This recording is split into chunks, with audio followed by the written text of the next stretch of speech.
Okay, so we're back. Already made it through 6 whole hexagrams. Yeah, time flies when you're deep diving, right? Right. Yeah. But today we're going to look at number 7. Lucky number 7. Oh, is it lucky? I don't know. We'll see. Well, I'm excited about it. So we're still working with the Jordan book, Mm-hmm.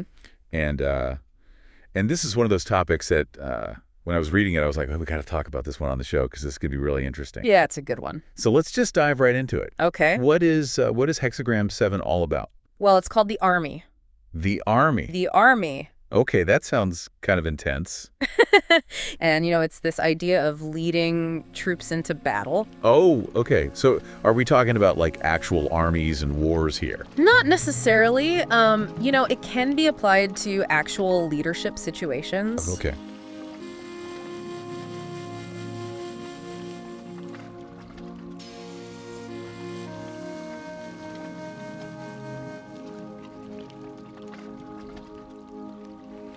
But it's also, like you were saying, a metaphor for inner battles. Right. The struggles that we all face within ourselves. Okay. So it can be both like leading actual people or like leading the different parts of yourself. Exactly. And it's often about this idea of prioritizing personal happiness. Remember PPH? PPH, yes.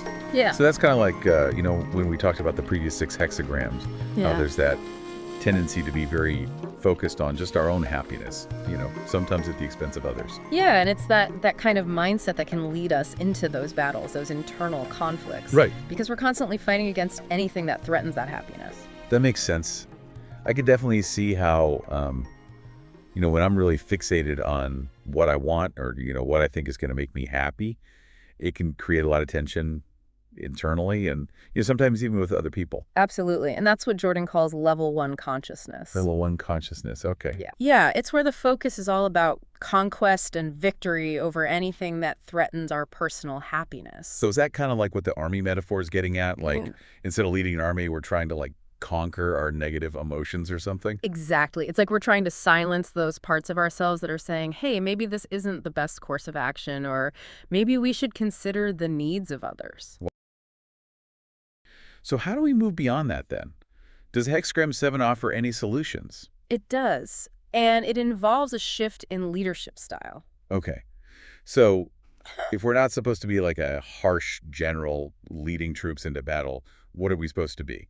Well, Jordan introduces this concept called the ideal parental figure. The ideal parental figure. That sounds intriguing. Yeah, it's not about our actual parents, though. Right. Okay, so not mom and dad. Got it. Yeah, it's more about cultivating an inner guide, someone who embodies wisdom and compassion. So it's like having this wise mentor in your head, Yeah. helping you navigate those internal battles. But how does this ideal parental figure, this IPF, actually work? Like, how does it help us lead those troops, those parts of ourselves that are so fixated on personal happiness? Well, it's not about force or suppression. The IPF uses a different approach. Here. It's called A3CBM. It stands for accept, acknowledge, appreciate with compassion, and beginner's mind. Instead of trying to crush or silence those parts of ourselves that are fixated on personal happiness, we learn to accept them. We acknowledge their needs, and we appreciate the role they play in our overall being. Okay, so instead of fighting them, we're kind of like making peace with them. Exactly. And that last part, the beginner's mind, is crucial. Beginner's mind. It means approaching these internal struggles with curiosity and openness rather than judgment. So like we're seeing them for the first time. Exactly. Like a child full of wonder and a desire to understand. That's a really cool way to look at it. So it's like, instead of being this harsh dictator in our own minds, we're becoming more like a curious observer. Precisely. And that shift in perspective is what allows us to move from that level 1 consciousness to what Jordan calls level 2 consciousness. Level 2 consciousness. Okay. Yeah. And what's that like?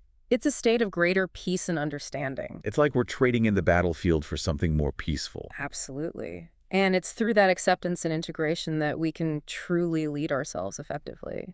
It's funny because I used to be really hard on myself when I would, make a mistake or do something that I thought was wrong. Mm-hmm. And I would just like beat myself up over it. Mm-hmm.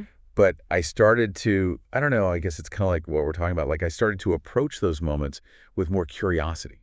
Yeah. Like, why did I do that? What was going on there? And it really helped me to not be so judgmental and to see those mistakes as opportunities for growth. That's a perfect example of A3CBM in action. Instead of punishing yourself, you accepted that those mistakes were part of your journey.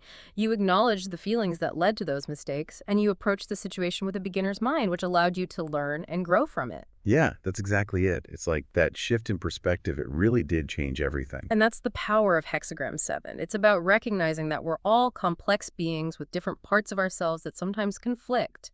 But by embracing those parts with compassion and understanding, we can move towards a greater sense of inner harmony. I love that. This has been such a fascinating deep dive. So as you go about your day, I challenge you to think about this.